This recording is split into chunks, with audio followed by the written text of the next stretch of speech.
Morning, guys. Welcome to Coffee Chat. Mm-hmm.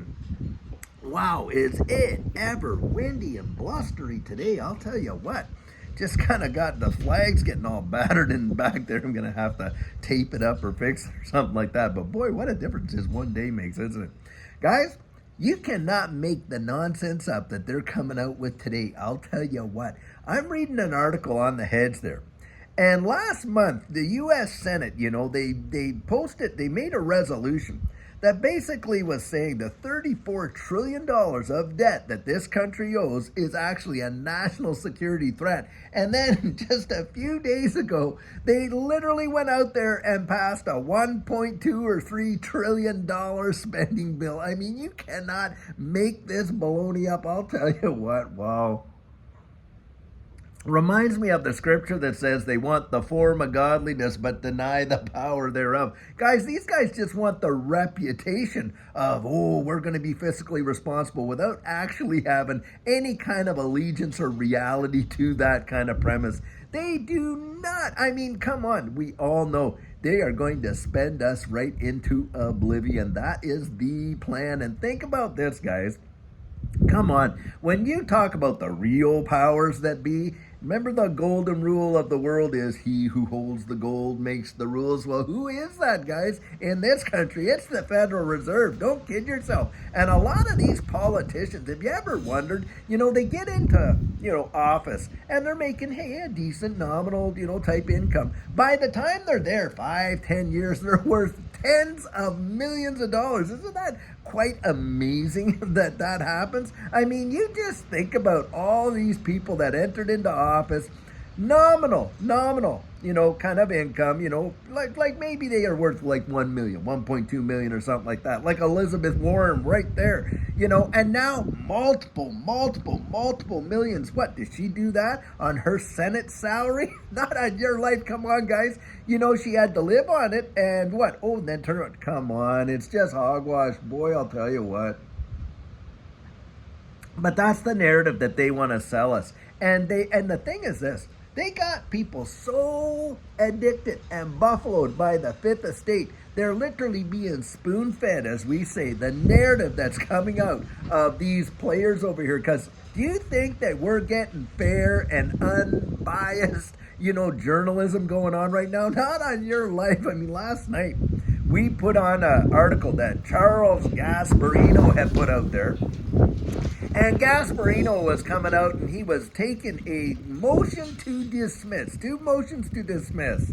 And he was using that as a justification to come out and say, oh, well, Judge Annalisa Torres's decision regarding XRP could be thrown out. Come on, this guy, I'm telling you what. And then, you get some real lawyers that got out there and rebuffed them. And what is it? Crickets, guys, crickets. He's like, oh, well, securities lawyers. Who are these securities lawyers, Charles? Seriously. But guys, this is where you got to just, I know we see it, but this is where you get out there and you're proactive against it. You're not going to sit there and let somebody come out and throw out a narrative like, oh, well, thus and so, he's, getting paid behind the scenes and all this and that, like they're saying about John D. What a load of garbage. And yet, they want us to live in a society where we're going to have to defend ourselves against accusations that have not even been made. Can you believe that? And then they cry in their soup when you actually point it out. I'm telling you what, it's truly laughable in my mind sometimes. Wow. And they play the victim. They get out there, and it's crazy when you absolutely see what's going on. And the nonsense that they're trying to sell, and that the majority of people are just willing to acquiesce to that stuff and not exercise their own critical thinking. Hey, don't we all want to live in a society where people are innocent until proven guilty, not guilty until proven innocent?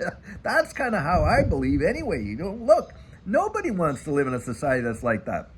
And on top of that, Do we want to live in a society where this doublespeak is just constantly tolerated? I mean, these politicians going out there and putting out a resolution, oh, well, this national debt of 34 trillion and growing is a national security threat. Oh, my goodness, something must be done. Yeah, I think we need to spend another few $1 trillion to do something. Come on. I mean, that's just absolutely obscene. Reminds me of what, the Inflation Reduction Act or something like that, which is just insane because right in that act alone, trillions and trillions of dollars of pork and stuff like that being thrown out there while they're talking about, how terrible it is that we're seeing inflation when that is exactly the road that they want us to travel on, guys. It's all about, the game. It's the game. Come out, say this. If you tell a lie long enough, hey, not only may you be able to get other people to believe it, but you might believe the lie yourself. Have you ever thought of that? That's exactly what's going down.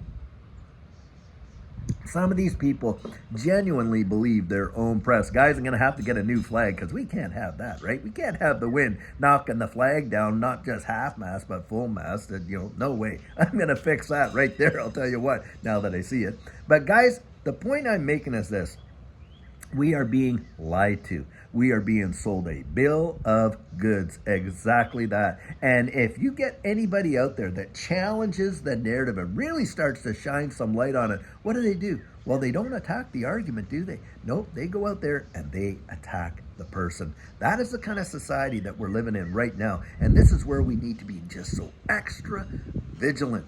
Guys, they want us to believe that, there's nothing to this whole digital asset space, and we all know that is absolute hogwash. Why? Because, look, the fundamentals are so prevalent. You've got most nation states in the G7, the G20, around the wide world, rushing to create their central bank digital currencies. Absolutely there.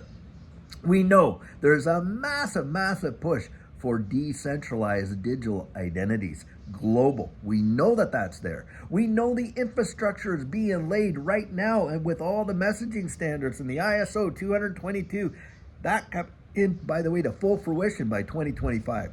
We can see all that's going on, but they are telling us not to even believe our own senses. Don't even believe your own lies. This, that. No, we'll take care of you. We'll take care of you for sure. If anything bad happens, you can rely on us. We have a plan, universal basic income, don't you know? And the thing is this, guys, look, they are not satisfied with being able just to control your behavior, not on your life. They want to control how you think, and beyond that, how you feel. And in fact, hey, by 2030, you're own nothing, and you're just going to be happy about it. So not only are they going to tell you you're not going to own anything, but you're going to be happy that you're not going to own anything, probably because you'll just be happy to have a good meal by 2030, the way they're destroying the world now. And all that kind of stuff. And and then another thing too, they're telling us who our enemies should be, aren't they? You got to hate this person because, hey, they're not the right gender. You got to hate this one because, they're a different color than you. You got to hate this. I mean, it's just been going on forever. When is it going to be enough where we get to decide, no, I am not going to despise someone just because they have a different opinion than me. No way am I going to do that. In fact, I welcome different opinions. What I will not tolerate, and what will get you knocked off of this channel for sure, you can have any opinion you want. You can voice it, all that. I have no issue with that. You start attacking the person and not the argument, boof, no way, I'm not tolerating that. You know why? Because, guys, that has been tolerated so long already that has become almost a scourge on our society. We have literally forfeited the ability to critically think and debate. Nope, if you can't win the argument, destroy the person. That's the kind of modus operandi that's going on right now, and it's obscene that we would even allow that, because we used to have these principles built right into the fabric of our constitutions and stuff like that, right? Isn't it? Truth, justice, liberty, the pursuit of happiness and all that. And yet it's being absolutely decimated because, look, we're only going to allow that if it agrees with this narrative over here, not this one over here. No, you got to have the right opinion now. And if you don't, we're going to decimate you on social media. Hey, we're going to unsubscribe. Well, guys, I'll tell you what. That's the kind of attitude that is going to lead a lot of people into some real problems, because down the road, think about it. Eventually, when is it going to get to the point where your opinion's the wrong opinion? You ever thought about that? And that's how it goes down. And this is the way we need debate. We need difference of opinion. We need people out there really kind of causing us to critically think. And if you acquiesce to this narrative and you just drink the Kool-Aid that they're serving and stuff like that, and you give up your that deduction that's in you to kind of, have good judgment and decisiveness and all that. You start getting watered down in those competencies and those disciplines. Well, guess what, guys? You've literally acquiesced your freedom right away. Right there. Wow. Right there. You have literally given it over. Why? Because that is exactly what it's like in these nations around the wide world. And we can name some, can't we?